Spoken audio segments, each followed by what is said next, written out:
Hello friends, welcome to the daily dose of vocabs from Phoenix Academy for Excellence.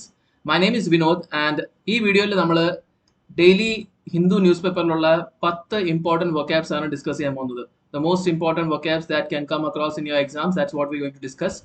And video കാണുക, നിങ്ങൾക്ക് words നിങ്ങൾ meaning മനസ്സിലാക്കിയിട്ട് വേർഡ്സിന്റെ notes ഉണ്ടാകുക. Because without notes, it's not going to help. You are not going to retain anything. So please make sure you are making notes of everything that we are discussing here and keep on revising it so that it stays in your memory. So let's go ahead and start with the video without wasting any time. So today's first word, the first word endana touchstone. Touchstone ennu പറഞ്ഞാൽ എന്താണ്? It means the basic principle of for judging a quality. നമ്മൾ ഏതെങ്കിലും ഒരു കാര്യത്തിന്റെ quality judge ചെയ്യാൻ വേണ്ടി കുറച്ച് basic criterias കാണുമല്ലോ. ആ ബേസിക് ക്രൈറ്റീരിയാസ് അല്ലെങ്കിൽ ആ ബേസിക് പ്രിൻസിപ്പൽസിനെയാണ് ടച്ച് സ്റ്റോൺ എന്ന് പറയുന്നത്. Okay, so the touchstone of his excellence was his hard work. അപ്പോൾ അയാളുടെ എക്സലൻസിന്റെ ടച്ച് സ്റ്റോൺ എന്തായിരുന്നു? അയാളുടെ ഹാർഡ് വർക്ക്. അതാണ് ആ ബേസിക് പ്രിൻസിപ്പിൾ ആയിരുന്നത്. ഹാർഡ് വർക്കിനെ ബേസ് ചെയ്താണ് അയാൾ എന്ത് ചെയ്തത്? ആ സക്സസ് അച്ചീവ് ചെയ്തത്. ഓക്കെ, ഇവിടെ ഒരു എക്സാമ്പിൾ നമുക്ക് തന്നിട്ടുണ്ട്. Perfect service is the touch stone of fine restaurant. അപ്പോൾ ഏതൊരു നല്ല റെസ്റ്റോറൻറ്റ് ആയാലും അതിന്റെ ടച്ച് സ്റ്റോൺ അല്ലെങ്കിൽ അതിന്റെ ബേസിക് പ്രിൻസിപ്പിൾ എന്താണ്?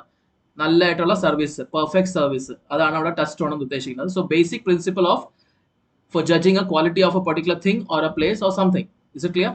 Now let's move on to the next word, indictment. Indictment എന്ന് എന്താണ്? Something that shows a policy, system, society, etc. is bad or wrong. അപ്പോൾ എന്തെങ്കിലും ഒരു കാര്യം it shows that the policy അല്ലെങ്കിൽ സിസ്റ്റം അല്ലെങ്കിൽ സൊസൈറ്റി എന്താണ്? ബാഡ് ആണ് അല്ലെങ്കിൽ മോശമാണെന്ന് കാണിക്കുന്ന രീതിയിലുള്ള എന്തെങ്കിലും കാര്യത്തിനാണ് നമ്മൾ ഇൻഡിക്മെന്റ് എന്ന് പറയുന്നത്. അതിന് വേറെ ഒരു മീനിങ് ഉണ്ട്, സിമിലർ തന്നെയാണ്. Statement that ക്രിട്ടിസൈസസ് someone or something strongly for being bad or wrong. അപ്പോൾ ഒരാൾ ബാഡ് ആണ്, ഒരാൾ മോശമാണ്, അതിനെ ക്രിട്ടിസൈസ് ചെയ്യുന്ന രീതിയിലുള്ള ഒരു സ്റ്റേറ്റ്മെന്റ് ആണെങ്കിൽ നമ്മൾ അതിനെ എന്ത് പറയും? ഇൻഡിക്മെന്റ് എന്ന് പറയും. ഓക്കെ, സോ ഇവിടെ നമുക്ക് എക്സാമ്പിൾ നോക്കാം. He made searing indictments of the Iraq war. അപ്പോൾ ഇറാഖ് വാറിൽ നടന്ന മോശമായിട്ടുള്ള കാര്യത്തിനെ കുറിച്ച് വളരെ സ്ട്രോങ് ആയിട്ട് അയാൾ എന്ത് ചെയ്തിട്ടുണ്ട്? ഇൻഡിക്മെന്റ് ചെയ്തിട്ടുണ്ട്. That is he has criticised it very strongly. I you getting my point? Next, he can't remember the last time I read a more scathing indictment of marriage. അപ്പോൾ അവസാനമായിട്ട് അവന് ഓർമ്മയില്ല, അവസാനമായിട്ട് ഞാൻ കല്യാണത്തിനെ കുറിച്ചുള്ള സ്കാദിംഗ് എന്ന് പറഞ്ഞാൽ വെരി ക്രിട്ടിക്കൽ, ഓക്കെ, അല്ലെങ്കിൽ മോശമായിട്ടുള്ള ഇൻഡിക്മെന്റ് അല്ലെങ്കിൽ ക്രിറ്റിസിസം ചെയ്തത് അവൻ അവസാനമായിട്ട് ഞാൻ എപ്പോഴാണ് ചെയ്തതെന്നുള്ള കാര്യം ഓർമ്മയില്ലെന്നാണ് പറയുന്നത്. സോ കല്യാണത്തിനെ കുറിച്ച് മോശമായിട്ടുള്ള ഒരു അഭിപ്രായം അല്ലെങ്കിൽ പരാമർശം ചെയ്തത് എന്നാണ് അല്ലെങ്കിൽ എപ്പോഴാണെന്നുള്ള കാര്യമാണ് അയാൾക്ക് ഓർമ്മയില്ലെന്നാണ് പറയുന്നത്. Indictment also means a formal statement of accuse someone of something. ഇത് തന്നെയാണ് നമ്മൾ പറഞ്ഞത്. നമ്മൾ കോടതിപരമായിട്ട് സംസാരിക്കുകയാണെങ്കിൽ indictment means if you accusing someone formally of something, ഒരാളെ മർഡർ ചെയ്തെന്ന് പറഞ്ഞിട്ട് ഒരാളെ അക്യൂസ് ചെയ്യുകയാണെങ്കിൽ that is called indictment. The charges of indictment and the charges on the indictment include murder and attempted murder. അപ്പോൾ ആ ഇൻഡിക്മെന്റിലെ ചാർജസ് എന്താണ്? മർഡറിന്റെ ഉണ്ട്, അറ്റംപ്റ്റഡ് മർഡറിന്റെ ചാർജസ് ഉണ്ട്. So you are accusing someone of murder and attempted murder. That is what it means.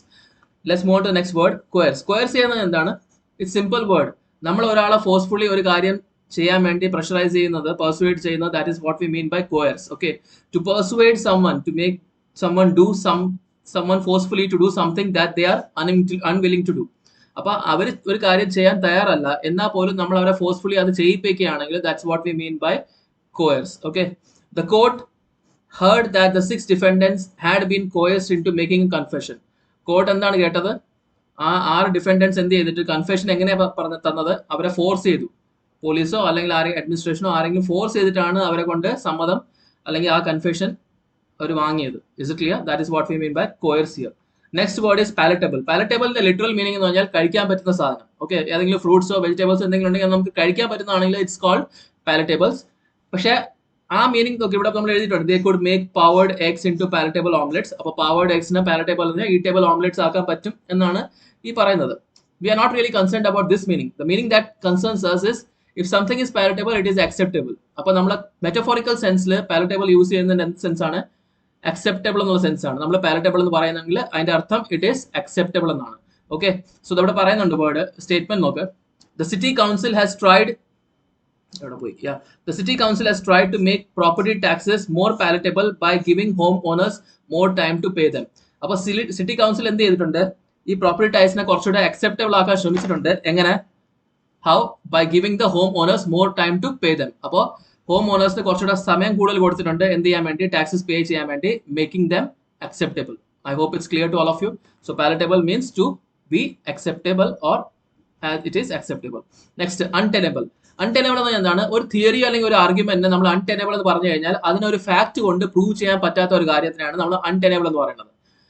If you are talking about a theory or an argument and if you call it as untenable, that means it cannot be validated through fact. Now, അടുത്തൊരു വേറെ കാര്യം, നമ്മളൊരു situation അൺടെനബിൾ എന്ന് പറഞ്ഞു കഴിഞ്ഞാൽ ആ situation ഇനി മുമ്പോട്ട് ആ രീതിയിൽ തന്നെ തുടരാൻ പറ്റില്ല എന്ന് വെച്ചാൽ ഒരു ഡെഡ് ലോക്ക് എത്തുന്ന ഒരു സിറ്റുവേഷനാണ് നമ്മൾ വീണ്ടും അൺടെനബിൾ എന്ന് പറഞ്ഞാൽ അൺറിസോൾവ് ചെയ്യാൻ പറ്റുന്ന സിറ്റുവേഷൻ ആണ്. So, if you cannot resolve a particular situation or if you cannot continue with the same situation further, you can call that as an untenable situation. Okay, if 3 people in 4 no longer support the government, isn't that an untenable situation? അപ്പോൾ അവർ പറയുന്നത് 4-ൽ 3 പേര് ഗവൺമെന്റിനെ support ചെയ്യുന്നില്ലെങ്കിൽ അതൊരു അൺടെനബിൾ situation അല്ലേ, അല്ലെങ്കിൽ അത് മുമ്പോട്ട് കൊണ്ടുപോകാൻ പറ്റാത്ത ഒരു സിറ്റുവേഷൻ അല്ലേ, അല്ലെങ്കിൽ അതവിടെ സ്റ്റക്ക് ആവുന്ന ഒരു സിറ്റുവേഷൻ അല്ലേ എന്നാണ് ചോദിക്കുന്നത്. I hope you're getting my point clear. So untenable means if you're talking about theory or argument, it cannot be defended with criticism or defended against criticism through facts or anything like that. And if you talk about untenable situation, it cannot continue as it is. Okay. So let's see next word, analogy or analogous. Analogy എന്ന് എന്താണ്? നമ്മൾ ഒരു കാര്യത്തിന് analogy കൊടുക്കണമെന്ന് പറയുന്നുണ്ടെങ്കിൽ നമ്മളെ ഇപ്പോഴത്തെ ഒരു പ്രസന്റ് സിറ്റുവേഷന് സിമിലർ ആയിട്ടുള്ള വേറെ എന്തെങ്കിലും കാര്യം വെച്ചിട്ട് നമ്മൾ എക്സാമ്പിൾ കോട്ട് ചെയ്യുകയാണെങ്കിൽ okay, that's when we call it as an analogy. So we are explaining something with a similar something that is there or something which is actually similar to our situation. That's where we mean by analogous or analogy. Having similar features to another thing and therefore able to compare with it. Okay, so where ഒരാളുമായിട്ട് similar features ഉണ്ട്, അതിന്റെ കാരണം നമുക്ക് അത് compare ചെയ്യാൻ പറ്റുന്നുണ്ടെങ്കിൽ that's where we mean by analogy. The emergency vehicle for the International Space Station is analogous to lifeboat. അപ്പോൾ international space സ്റ്റേഷനിലുള്ള emergency vehicle ഇല്ലേ, അത് നമ്മുടെ ലൈഫ് ബോട്ടുമായിട്ട് സിമിലർ ആണെന്നാണ് പറയുന്നത്. അതാണ് analogous to life boat. Life boat എന്ന് അറിയാലോ അല്ലേ? ഇപ്പൊ ഒരു നമ്മൾ എന്താ പറയണ, ഒരു ബോട്ടിൽ എന്തെങ്കിലും ആക്സിഡൻസ് ആകുമ്പോൾ അതിൽ ആ ചെറിയ ബോട്ട് കാണില്ലേ, അവർ താഴെ ആൾക്കാരെ രക്ഷപ്പെടുത്താൻ വേണ്ടി. That is what we mean by life boat. Okay, അതിനെയും അവർ ഇന്റർനാഷണൽ സ്പേസ് സ്റ്റേഷനെയും അതിന്റെ എമർജൻസി വെഹിക്കിളിനെ എന്ത് ചെയ്യുന്നുണ്ട്, കമ്പയർ ചെയ്യുന്നുണ്ട്. രണ്ടിനും ഒരേപോലത്തെ ഇതാണ് അനലോജി എന്ന് പറഞ്ഞാൽ സിമിലർ ആണെന്നുള്ള ഇതിലാണ് കാണിക്കുന്നത്. Next one, conundrum. Conundrum is a problem that is difficult to deal with. Okay, he is stuck in a conundrum. അതിന്റെ അർത്ഥം അയാൾ ഡീൽ ചെയ്യാൻ ഡിഫിക്കൽട്ട് ആയിട്ടുള്ള ഒരു പ്രോബ്ലമിൽ സ്റ്റക്ക് ആയിരിക്കുകയാണെന്നാണ് അർത്ഥം. Arranging childrens over the school holidays can be a real conundrum for working parents. അപ്പൊ ജോലി ചെയ്യുന്ന പാരന്റ്സിന് വേണ്ടി ഹോളിഡേസിന്റെ സമയത്ത് പിള്ളേരെ മാനേജ് ചെയ്യാൻ ഒരു ഡിഫിക്കൽട്ട് ആയിട്ടുള്ള ഡീൽ ആയിരിക്കും എന്നാണ് പറയുന്നത്. It's a difficult problem for the parents. Okay, so that is what we mean by conundrum here. Next one, comprehend. Comprehend ചെയ്യുന്ന പറഞ്ഞാൽ എന്താണ്? ഏതെങ്കിലും ഒരു കാര്യത്തെ പൂർണ്ണമായിട്ട് മനസ്സിലാക്കുക എന്നുള്ള അതിന്റെ അർത്ഥമാണ് കോംപ്രിഹെൻഡ്. നമ്മൾ കോംപ്രിഹെൻഷൻ, റീഡിംഗ് കോംപ്രിഹെൻഷൻ പറഞ്ഞ കേട്ടിട്ടില്ലേ? അതിന്റെ അർത്ഥം നമ്മൾ ആ പാസേജിനെ കംപ്ലീറ്റ് ആയിട്ട് മനസ്സിലാക്കി എടുക്കുക എന്നാണ് അർത്ഥം. കോംപ്രിഹെൻഡ് ചെയ്യുക, that is what we mean by comprehend. That is to understand something completely. If you don't comprehend something, don't be afraid to seem dumb, just speak out. അവർ പറയുന്നത് നിങ്ങൾക്ക് ഒരു കാര്യം മനസ്സിലാവുന്നുണ്ടെങ്കിൽ അത് അക്സെപ്റ്റ് ചെയ്യാൻ അല്ലെങ്കിൽ അത് സമ്മതിക്കാൻ ശീലിക്കുക. Even though it makes you look dumb. Okay, നമ്മൾ പലപ്പോഴും എന്താണ് കാണിക്കുന്നത്, നമുക്കൊരു കാര്യം മനസ്സിലായില്ല എന്നാൽ പോലും മറ്റുള്ളവർ നമ്മളത് അക്സെപ്റ്റ് ചെയ്ത് കഴിഞ്ഞാൽ നമ്മളെ മണ്ടനെന്ന് കരുതുമെന്ന് പറഞ്ഞിട്ട് നമ്മൾ ആവശ്യമില്ലാത്ത കാര്യങ്ങൾ വളമ്പി കുറെ കൂടെ മണ്ടനാവേ ഉള്ളൂ. So if you don't accept that, don't understand something, just accept it. Okay, you say that, okay, I did not understand it, it's human, it's possible that you don't understand something that others might understand, maybe because of their background or whatever it is. Okay, you just accept it, there is no harm in that. But if you act over smart, that's what happens. Especially നിങ്ങൾ പറയുന്നത് കേട്ടിട്ടുണ്ടാവും, ഇന്റർവ്യൂസിലൊക്കെ interviews അവർ വളരെ experience ആയിട്ടുള്ള ആൾക്കാരാണ്. അവർ നമ്മുടെ എന്തെങ്കിലും ചോദിക്കുമ്പോൾ നമുക്ക് ആ ഉത്തരം അറിയില്ലെങ്കിൽ നമ്മൾ എന്ത് ചെയ്യുക, ക്ലിയർ ആയിട്ട് ട്രൂത്ത്ഫുൾ ആയിട്ട് ഉത്തരം അറിയില്ലെന്ന് പറയാം. പക്ഷെ പല സ്റ്റുഡൻസും എന്താണ് ചെയ്യണം, അവിടെ നമ്മൾ ആ ഉത്തരം അറിയില്ലെന്ന് പറഞ്ഞു കഴിഞ്ഞാൽ നമുക്ക് നെഗറ്റീവ് ആവുമെന്ന് പറഞ്ഞിട്ട് നമുക്ക് അറിഞ്ഞൂടാത്ത കാര്യം വെറുതെ പറഞ്ഞ് അവിടെ കുറെ കൂടെ അവർക്ക് ക്വസ്റ്റ്യൻ ചോദിക്കാനുള്ള പ്രശ്നം നമ്മളൊരു ഓപ്ഷൻ ഉണ്ടാക്കി കൊടുത്തിട്ട് നമ്മൾ അവസാനം നെഗറ്റീവ് മാർക്ക് വാങ്ങിച്ചുകൊണ്ട് വരും. So do not do that. Whenever you don't know something, it's practically possible that എല്ലാവർക്കും എല്ലാം അറിയില്ലല്ലോ. Okay, so accept it and move on. Okay, and learn that. So that's what the meaning of comprehend is. Then brightly lit up. Brightly lit up എന്ന് പറഞ്ഞാൽ എന്താണ്?